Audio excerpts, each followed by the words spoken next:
Hello friends, welcome to E Adhyapana. Friends जो माने कि प्लस टू सारी एवं जो माने कि आमर हायर सेकेंडरी प्लस टू जो माने पास कर समस्त जानते जोटा आमर बीएससी बीएड थिला जोटा कि 4 वर्षर कोर्स थिला। देखो सेटा बर्तमान कौन ना national common entrance test. Friend national common entrance test through रे एडमिशन हो फ्रेंड्स। आपण मैंने देखु जे 4 year integrated teacher education programme जोटा आम कहूँ कौन ना ITEP integrated teacher education programme friends कौन ना फ्रेंड्स यहाँ 4 वर्ष।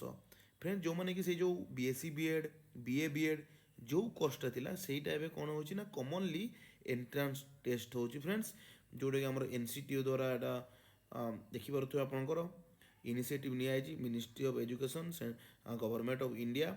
तो देखो ये कौ इन्यूट अच्छी फ्रेंड्स आम ओडिशा भी बहुत माने इन्यूट अच्छी एवं कौ इन्यूट आपण मैंने इनक्लूड पाइबे।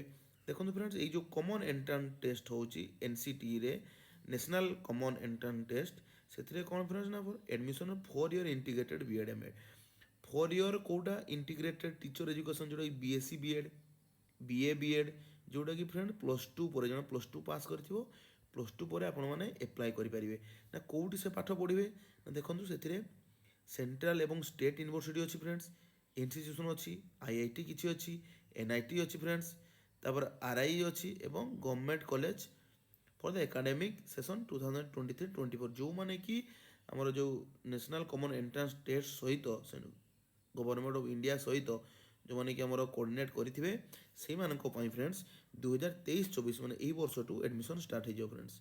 देखो फ्रेंड कंप्यूटर बेस्ड टेस्ट हम सीबीटी मध्यम हम फ्रेंड्स तार सब डिटेल सिलेबस सिलेबस मुझे कहीदेवी। देखो ऑनलाइन एप्लिकेशन फॉर्म बाहरी जाइए तो आप एप्लाय करेंगे submission of online application form केवे ना फ्रेंड 26 जून रु 19 जुलाई पर्यंत फ्रेंड्स अच्छी 19 जुलाई जे फ्रेंड्स अच्छी आपण मैंने से भितर एप्लाय करदे एवं सक्सेसफुली जो हमारे ट्रांजेक्शन फ्रेंड्स से 19 जुलाई 2023 एवं करेक्शन इन पार्टिकुलर आप करेक्शन करेंगे जहाँ भूल था 20 रु 21 भितर फ्रेंड्स। तापर फ्रेंड्स सिटी एग्जाम आमर announcement of the city examination आप जानते to be announced later later website एटा आसो आप कौटी कौटी एडमिशन ने फ्रेंड्स तार ऑफिशियल वेबसाइट फ्रेंड देखो www.nta.ac.in आ गोटे जोटा अच्छी। तो ये देखो डेट ऑफ एग्जामिनेशन सी भी आसीज आप फ्रंट जिते एप्लाय करेंगे किसी दिन पर आपने पाइपर मुझे अपडेट भी आपको देदेवी। तो देखो ये जो पेपरटा मीडियम क्वेश्चनटा रहा ना इंग्लीश हिंदी तापर बेंगली गुजराटी ये सब आप जी जार जो लैंग्वेज रोचे किसी लैंग्वेज आप सिलेक्ट करेंगे सिलेक्ट करापर आप जो एग्जाम आप एग्जाम दे पारे फ्रेंड्स।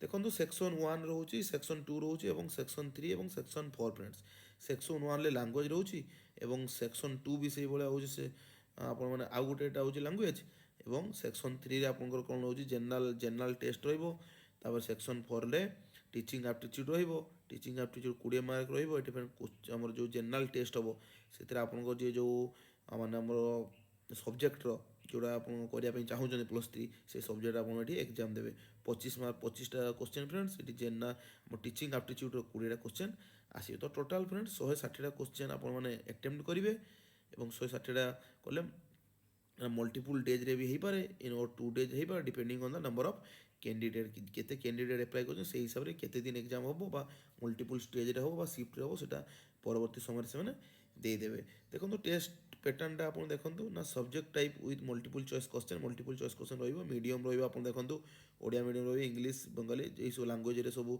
मीडियम रैंग्वेज मैंने आप सब्जेक्ट चूज करेंगे जहाँ भी सब आसो सब 12th सिलेबस अनुसार 12 सिलेबस अनुसार ही आप क्वेश्चन आप पाइबे फ्रेंड्स। तो क्वेश्चन पैटर्न भी सही ऑब्जेक्टिव क्वेश्चन हम multiple choice question MCQ friends हम एमसीक्यू। देखो फ्रेंड्स आपने जोड़ा कहले लैंग्वेज 1 टा 20 मार्क 20टा क्वेश्चन रही देखो आपंकर लैंग्वेज 2 ये हम 20 एवं तापर टीचिंग एप्टीट्यूड 20 रनरल टेस्ट 25टा क्वेश्चन आप जो सब्जेक्ट जो 3टा सब्जेक्ट जो ने से सब्जेक्ट जो आप चूज करेंगे से सब्जेक्ट 25 मिनट टोटाल 160टा क्वेश्चन फ्रेंड्स आप देखिए फ्रेंड्स एप्लाय करदे ए लिस्टेड कैंडिडेट आम जो कौन कौन आईआईटी एनआईटी आम ଯେଉଁ ଗଭର୍ଣ୍ଣମେଣ୍ଟ କଲେଜ ଅଛି ତାର ଲିଷ୍ଟ ବି ତଳେ ଦିଆହେଇଛି ଫ୍ରେଣ୍ଡ। ଆପଣମାନେ ସେଇଟା କହିପାରିବେ ଅନଲାଇନ୍ ଷ୍ଟାର୍ଟ ହେଇଛି ଫ୍ରେଣ୍ଡ। ଆପଣ ଅନଲାଇନ୍ ସବୁ ଅନଲାଇନ୍ ଥ୍ରୋରେ କରିବେ ଏବଂ ଡେବିଟ୍ କାର୍ଡ଼ ଆପଣ UPI ଥ୍ରୋରେ ବି ଆପଣ ପେମେଣ୍ଟ କରିପାରିବେ ଫ୍ରେଣ୍ଡସ୍। ଦେଖନ୍ତୁ ଫ୍ରେଣ୍ଡ ଯେଉଁ ମାନେ ଆପଣ ସବୁ ଯାହା ବି କରିବେ କୌଣସି କିଛି ସେଣ୍ଡ କରିବା ପାଇଁ ପଡ଼ିବନି। ଆପଣଙ୍କ ଡାଇରେକ୍ଟ କେବଳ ଖାଲି ଆପ୍ଲାଏ ହିଁ କରିବେ।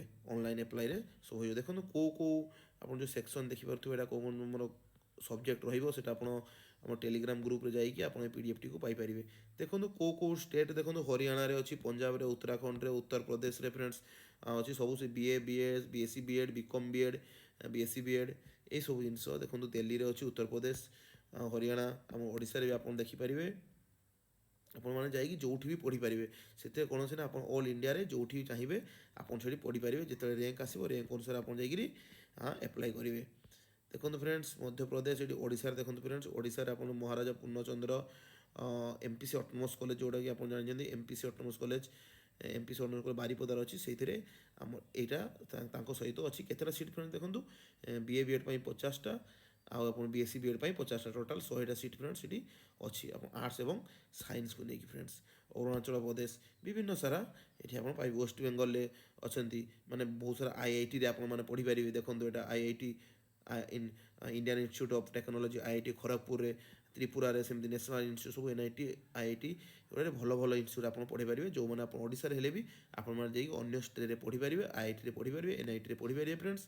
କେରଳାରେ ବି ପଢ଼ିପାରିବେ, ପୁଡୁଚେରୀ, ତାମିଲନାଡ଼ୁ, ଆନ୍ଧ୍ର ଏବଂ ଓଡ଼ିଶା। ଦେଖନ୍ତୁ ଓଡ଼ିଶା ପୁଣି ଭୁବନେଶ୍ୱରରେ ଦେଖନ୍ତୁ ଫ୍ରେଣ୍ଡସ୍ ଭୁବନେଶ୍ୱର IIT ଭୁବନେଶ୍ୱରରେ ଯେଉଁମାନେ କି IIT ଭୁବନେଶ୍ୱରରେ BSc BEd ସେକେଣ୍ଡାରୀ +2 ଦେଖନ୍ତୁ BSc BEd କେବଳ ଅଛି ଫ୍ରେଣ୍ଡସ୍ 50ଟା କେବଳ ସାଇନ୍ସର ଏଠି BSc BEd ଆପଣମାନେ ଆପ୍ଲାଏ କରିକିରି ଏଣ୍ଟ୍ରାନ୍ସ ତାର ହେବ, ଏଣ୍ଟ୍ରାନ୍ସ ଦିଅନ୍ତୁ, କ୍ରାକ୍ କରନ୍ତୁ ଏବଂ ଭଲ ଭଲ ଜାଗାରେ ଆପଣ ପଢ଼ନ୍ତୁ। ଆଉ ଯାହା ବି ଡାଉଟ୍ ହେଉଛି ମୁଁ ପରବର୍ତ୍ତୀ ସମୟରେ ନେଇ ଆସିବି, ଆପଣମାନେ କମେଣ୍ଟ କରନ୍ତୁ।